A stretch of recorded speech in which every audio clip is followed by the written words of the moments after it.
Varicose veins కి సరైన చికిత్స కోసం సంప్రదించండి ఎవిస్ హాస్పిటల్. నమస్తే అమ్మా. నమస్తే అమ్మా. అమ్మ, ఇప్పుడు తరచుగా పెద్దవాళ్ళు అంటూ ఉంటారు, ఉమ్, మేము ఇవన్నీ ఇన్ని రకాలు తిన్నామా, ఉమ్, చద్దంలో అన్నంలో పెరిగేసుకొని తిన్నాము, ఆ, వేడి వేడి అన్నంలో ఇంత కూర ఏదో ఒక చారు ఏదో ఒకటి చేసుకొని తిన్నాము, అయినా ఇంత ఆరోగ్యంగా ఉన్నాము, జొన్న రొట్టెలు తిన్నాము అని. మేమేమో ఇన్ని 12 రకాలు తింటున్నా కూడా మీతో నేను ఇంకా ఇప్పటికీ పోటీ పడలేను. మీ ఫాస్ట్నెస్కి ఉదయం లేచినప్పటి నుంచి మీ షెడ్యూల్ చూసుకుంటే మా ఈ షెడ్యూల్కే మేము ఏసీలో కూర్చొని అలసిపోతున్నాం. సో హౌ కుడ్ యూ ఏసీలో కూర్చున్నారు కనుక కలిసిపోతున్నారమ్మా. అది అదే పెద్ద మైనస్ అంటారా? అది పెద్ద మైనస్ అమ్మా. మంచి వాతావరణంలోంచి వచ్చే గాలి కాకుండా మీరు కండిషన్డ్ గాలి తీసుకుంటే మీ లైఫ్ కూడా కండిషన్ అయిపోతుంది. ఇందులో చాలా వరకు మీరు కార్బన్ డైఆక్సైడ్ తీసుకుంటున్నారు, మీ శరీరంలో నుంచి వచ్చేటటువంటి చెమట ఆరకుండా చూసుకుంటున్నారు. టాక్సిన్స్ ఎక్కడ విడుదలవుతున్నాయి మీ శరీరంలోంచి? చెమట పడితే కదా మీకు టాక్సిన్స్ విడుదలయ్యేది. You are not allowing the toxins to come out. There lies the problem అంటారు. అందుకే that is one of the problems. ఈ మధ్య కాలంలో జుట్లు ఊడిపోవడము చాలా పెద్ద సమస్యగా మారిపోయింది. అవునమ్మా. ఈ జుట్టు కోసం, ఈ కంటి చూపు కోసం మీరేం చేసేవారు, మమ్మల్ని ఏం చేయమంటారు ఈ రోజు ప్రేక్షకులకి తెలియజేద్దాం. అమ్మ, మేము ప్రత్యేకంగా ఏమీ చేశాము అని చెప్పడానికి లేదు. ఎందుకంటే ఇవన్నీ మాకు నిత్య జీవితంలో భాగాలుగా చెప్పినవన్నీ చేసాం. మన రొటీన్లో అలా చేసాం అంతే. అంటే రోజు తలకి నూనె రాచుకునేవాళ్ళం అమ్మ, కొబ్బరి నూనె మాత్రమే రాచుకునేవాళ్ళం. వారానికి ఒక్కసారి మాత్రమే తలకి నువ్వుల నూనె పెట్టుకుని తలంటి పోసుకునేవాళ్ళం. ఓకే. నువ్వుల నూనె తలకి పెట్టుకున్నప్పుడు ఎలా ఉంటుందంటే, మంచి నువ్వుల నూనె గనక తలకి పెట్టుకుని కొంచెం గట్టిగా ఇలా మాడికి ఇలా అనుకుంటే కళ్ళల్లోంచి ఆవిర్లు వస్తాయి. అవును, వేడంతా రిలీజ్ అయినట్టు పొగలు పొగలుగా వచ్చేస్తాయి. అలా వచ్చింది అంటే కన్ను ఎంత శుభ్రపడింది. కంట్లోనే వేసుకోనక్కర్లా. కంటి చూపు బాగుండాలంటే కంటి దాకా వెళ్ళక్కర్లేదు. మన నిత్య జీవితంలో వైద్యులు పెడతారు, మనం మామూలుగా. కనుక జుట్టుకి మేము చేసిన ఏకైకమైనటువంటి పని చక్కగా 2 పూట్ల తల దువ్వుకుని గట్టిగా జడ వేసుకుని చివళ్ళకి బాగా చిన్నప్పుడు రిబ్బన్లు పెట్టుకునేవాళ్ళం. తర్వాత రిబ్బన్లు కొద్దిగా కొంచెం పెద్ద క్లాసులకు వచ్చాక 7, 8 క్లాసులకు వచ్చేటప్పటికి జడకుప్పలు పెట్టుకునేవాళ్ళం. జడకుప్పలు పెట్టుకుని కొంచెం బరువు ఉంటాయి కదా, జుట్టు సాగుతుంది అంటారు. అందుకే పెట్టేవారు, సాగుతుంది జుట్టు. ఇప్పుడు కూడా మనకి పెర్మింగ్ అవి చేసేవాళ్ళు కావాలంటే దాన్ని ఇలా పెడతారు, స్ట్రైట్ అని కావాల్సిన వాళ్ళు సాగదీస్తారు. మాకు స్ట్రైట్గా కావాలనడానికి ఇంకో మార్గం చక్కగా చివరి దాకా. పైగా ఇంకోటి ఏమవుతుందంటే చివళ్ళు చిట్లవు, చివరి దాకా అల్లుతాం గనక చిట్లవు. అప్పుడు స్ప్లిట్ ఎండ్స్ అని చెప్పి కట్ చేయాల్సిన పని లేదు. కనుక అసలు కత్తెర పెట్టడం అన్నదే లేని పరిస్థితి. అందువల్ల అంతవరకే చేసేవాళ్ళం. కనుక జుట్టు నూనె రాచేవాళ్ళం గనక దాని సహజమైనటువంటి ఆ మెరుపుని కోల్పోయేది కాదు, అంతే. కాకపోతే ఎప్పుడన్నా కాస్త జుట్టుకు పోషణ కూడా చేసేవాళ్ళం. మందారాకు తెచ్చి బాగా నూరి దాన్ని ఈ కుంకుడుకాయలతోనే తలంటి పోసుకునేవాళ్ళం. ఆ కుంకుడుకాయ రసంలో కలిపి పోసుకునేవాళ్ళం. అది దాని మించిన కండిషనర్ మరొకటి లేదు. బ్రహ్మాండ. అసలు జుట్టు మీద ఇలా చెయ్యి పెడితే తలంటి పోసుకున్నాక ఇలా జారిపోవాలి. ఎవరైనా కావాలంటే మీరు ప్రయోగం చేసి చూసుకోవచ్చు. మందారాకు తెచ్చి బాగా దాన్ని మేము నూరేవాళ్ళం, మీరు మిక్సీలో వేసుకుంటారు. జిగురు జిగురు జిగురు జిగురుగా వస్తుంది, జల్లులాగా వస్తుంది దాన్ని నూరితే. దాన్ని తలకు అప్లై చేసుకుని స్నానం చేసి చూడండి.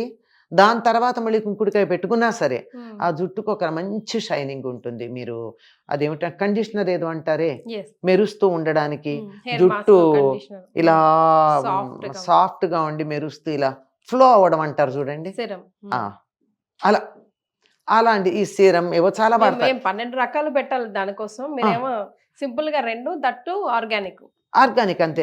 పెరట్లో మందార చెట్లు ఉండేవి, 4 ఆకులు తెచ్చి నూరేసేయడం, దాన్ని ఆ కుంకుడుకాయలు దాంట్లో కలిపేసుకోవడం, అది పోసుకుంటే అంటే అది మాకు వదిలినట్టు ఉండేది కదా అప్పట్లో. మెత్తమెత్తగా ఉండేది కదా, రఫ్గా బ్రిస్క్గా చేతికి తెలియాలి.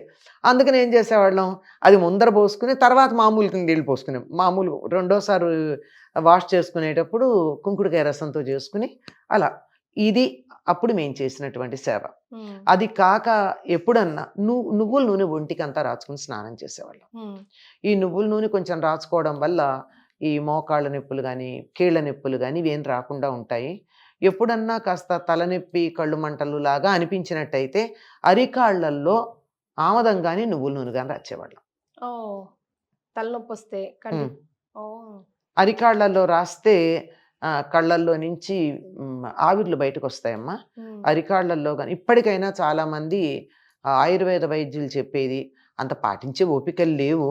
ఉమ్, పాటించగలిగినట్టయితే ఆవు నెయ్యి కానీ నువ్వుల నూనె కానీ కొబ్బరి నూనె కానీ ఉమ్, ఆముదం కానీ ఉమ్, కొద్దిగా ఒక 2-3 చుక్కలు ఎక్కువ రాస్తే మళ్ళీ జిడ్లు వస్తాయి. ఓకే 2-3 చుక్కలు తీసుకుని అరికాళ్ళల్లోకి మర్దన చేయడం, లేదా ఒక చుక్క బొడ్డులో చిన్నపిల్లలకి బొడ్డులో వేసి పడుకోబోయే ముందు బొడ్డులో వేసి పడుకోబెట్టినట్టయితే ఉమ్, వాళ్ళకి నిద్ర హాయిగా పడుతుంది.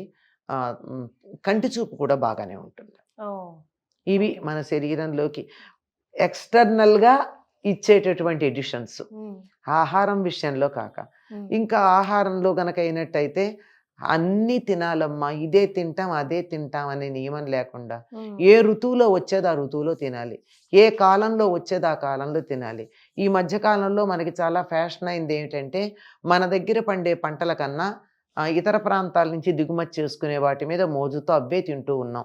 ఎవరింట్లో చూసినా బీట్రూటు, క్యారెట్, క్యాబేజీ, టమాటా ఇవే కనపడుతున్నాయి కానీ ఉమ్, ఇవి కాకుండా మిగిలిన వంటలు ఎక్కడన్నా కనపడుతున్నాయి. మహా అయితే ఓ వంకాయ కనపడుతుంది, లేకపోతే ఎప్పుడన్నా ఒక అరటికాయ కనపడుతుంది, మహా అయితే బీరకాయ కనపడుతుంది. ఉమ్. ఇంతకు మించి వేరే రకాలైన కూరలు ఎక్కడన్నా మీకు కనపడుతున్నాయా? ఇంకా ఏమున్నాయమ్మా బెండకాయలు దొండకాయలు బెండకాయలు ఉన్నాయి, దొండకాయలు ఉన్నాయి, చిక్కుడుకాయలు ఉన్నాయి, గోరుచిక్కుడుకాయలు ఉన్నాయి, ఆకుకూరలు ఆకుకూరలు ఉన్నాయి, ఉమ్, పొట్లకాయలు, చమ్మకాయలు, చిక్కుడుకాయలు. ఎన్ని కాయలు ఉన్నాయి, ఉమ్, ఎన్ని ఆకుకూరలు ఉన్నాయి. ఆకుకూరల్లో మనకి తెలిసింది ఎంతసేపు చుక్కకూర, పాలకూర, తోటకూర, తోటకూర మహా అయితే మెంతికూర. ఉమ్, అంతేకాని వేరే రకాల తెలియట్లేదు కదా. ఉమ్, రకరకాల ఆకుకూరలు ఉన్నాయి, రకరకాల కాయగూరలు ఉన్నాయి. ఇన్ని కాయగూరలు ఇవి కాకుండా మళ్ళీ మనకి ఎన్ని రకాలు ఉన్నాయి. అరటి చెట్టు ఉందంటే అరటి పువ్వు ఉమ్, వాడతాం, అరటి దూట వాడతాం. ఉమ్, ఇవన్నీ తెలుసా? తెలియవు. ఇన్ని తింటూ ఉంటే ఒక్కొక్క దానికి ఒక్కొక్క ప్రత్యేకత ఉంది. మరి అదే తింటూ కూర్చోవడం కాదు, అన్నీ తింటూ గనక ఉన్నట్టయితే మన శరీరానికి కావాల్సినవి అది తీసుకుంటూ ఉంటుంది, సరిపోతుంది. అన్ని రకాల పదార్థాలు తినాలి. అంతేగాని రోజు లెక్క ప్రకారం ఇదిగో ఇన్ని ఆల్మండ్స్, మరి ఇన్ని జీడిపప్పులు ఉమ్, అని లెక్క ప్రకారం పెడితే అందరి శరీరం ఒకటి కాదు కదా. ఉమ్, ఒకళ్ళకి ఇంత ఆహారం కావాలి, ఒకళ్ళకి ఇంత ఆహారం కావాలి. ఆకారాన్ని బట్టి కాదు, వాళ్ళ ఉమ్, శరీరం యొక్క తత్వాన్ని బట్టి ఎవరికి ఏది కావాలో, ఎవరికి ఏది ఉపయోగపడుతుందో. ఒకే పదార్థం ఒకళ్ళకి పనికొచ్చేది, మరొకళ్ళకి పనికిరాదు. మరి అయ్యో ఇప్పుడు ఇందాక చెప్పిన దాంట్లో గుమ్మడికాయ ఉంది, బూడిద గుమ్మడికాయ ఉంది, ఉమ్, మనకి దోసకాయ ఉంది. ఇవన్నీ ఎక్కడ ఉన్నాయి? ఇప్పుడు నక్క దోసకాయ అంటే మనకి తెలియదు. నక్క దోసకాయలు ఉన్నాయి, బుడంకాయలు ఉన్నాయి, చెప్పండి వాక్కాయలు ఉన్నాయి, ఉమ్, ఎన్నున్నాయి. చెప్పుకుంటూ కనుక వచ్చినట్టయితే ఎన్నో రకాల కాయలు, ఎన్నో రకాల ఆకుకూరలు ఇవన్నీ ఉన్నాయి. చామ ఆకులు వాడేవాళ్ళు, ఉమ్, ములగాకులు వండుకునేవాళ్ళు. ఉమ్, మరి ఇవన్నీ అప్పుడొకటి ఏదో ఒకటి వాడుతూ ఉండడం వల్ల శరీరానికి కావలసినటువంటి పోషకాలన్నీ వచ్చేవి. పైగా ఏ ఋతువులో వచ్చిందో ఆ ఋతువులో తినేవాళ్లే కానీ వేరే ఋతువులో వేరేవి పెద్దగా వాడేవాళ్ళు కాదు. ఉమ్, ఇప్పుడు ఉదాహరణకి టమాటాలు ఉన్నాయి, ఎప్పుడు పండుతాయమ్మా? ఉమ్, మనకి నవంబరు ప్రాంతం నుంచి ఫిబ్రవరి దాకా వస్తాయి. మార్చి వచ్చాక మనకి దేశవాళీ టమాటాలు ఉండవు. ఉమ్, మనం ఇతర ప్రాంతాల నుంచి అవి తెచ్చుకుని వాడుకోవాల్సిన అవసరం ఏముంది? పులుపు కావాలంటే ఆ పాటికి మీకు చింత చిగురు వస్తుంది, ఉమ్. మామిడికాయలు వస్తున్నాయి, టమాటా వాడాల్సిన పనే ఉంది. ఏ సీజన్ అది వాడమంటారు. ఏ ఋతువులో మన వచ్చేది దేశంలో ఆ పండినవి. ఋతువులో తీసుకుంటూ ఉన్నట్టయితే ఆరోగ్యం బాగుంటుందమ్మా. ఇవన్నీ పనికొస్తాయి. ఉదాహరణకి గోంగూర కావలసినంత ఐరన్ ఉంది అందులో. ఉమ్, ఇది ఉంది, మన ములగాకు ఉంది, ఉమ్, కాల్షియం కాన్సన్ట్రేటెడ్. మరి వాడుతున్నామా? ఉమ్, ఇవేమీ వాడకుండా నాకు జుట్టు పెరగట్లేదు, విటమిన్ ఏ ఉమ్, పాలకూర వాడట్లేదు, చుక్కకూర వాడట్లేదు, బొప్పాయికాయ తింటలేదు కదా. అవును. క్యారెట్లో మాత్రమే దొరుకుతుంది మనకి ఏ విటమిన్ ఏ. మరి క్యారెట్లో మాత్రం ఏమిటం అన్నిట్లో ఉంటుంది, అదే. ఆకుకూరలన్నిట్లో ఉంటుంది కదా. Yes. ఇవేమి అన్నీ తిన్నట్టయితే అన్ని రకాలైనటువంటి ఆహారాలు మనకి కావలసిన పోషకాలు పరిపూర్ణంగా వస్తాయి. అదొక్కటి గుర్తుపెట్టుకున్నట్టయితే హాయిగా ఉంటుందమ్మా. జుట్టు ఏమిటో తెలుసా? శరీర ఆరోగ్యాన్ని తెలియచెప్తుంది. ఒక వెంట్రుకను చూసి వ్యాధిని చెప్పగలరు. అది కాంతివంతంగా ఉందా, డల్గా ఉందా, బ్రిటిల్గా ఉందా, సాఫ్ట్గా ఉందా, ఆయిలీగా ఉందా, మెరుస్తోందా, డల్గా ఉందా, దాన్ని బట్టి ఆరోగ్యం తెలుస్తుంది.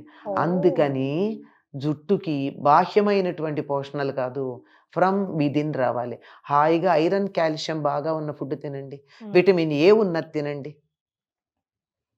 ఎన్నున్నాయి మీరు ఇవి కాక ఏమున్నాయంటే ఎన్ని పేర్లు చెప్పాను నేను.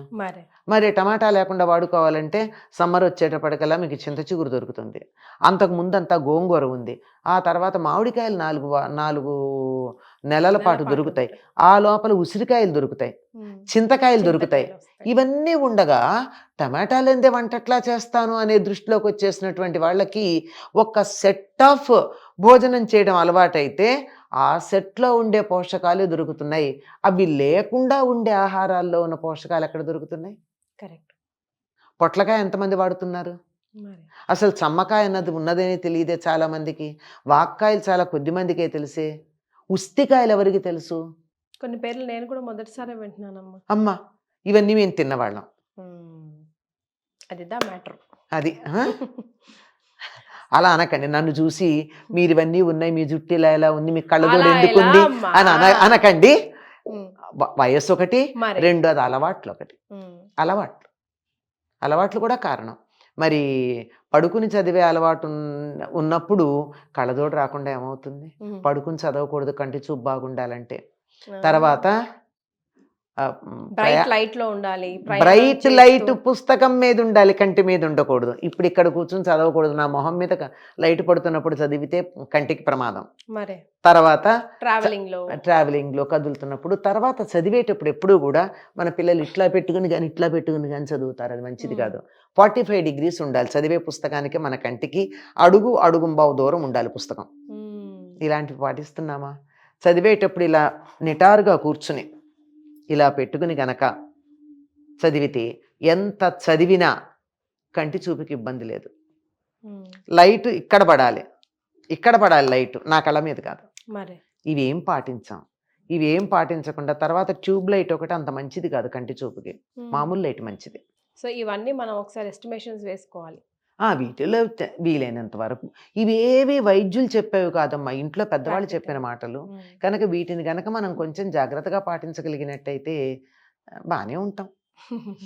రైట్ అమ్మా, thank you so much. Thank you.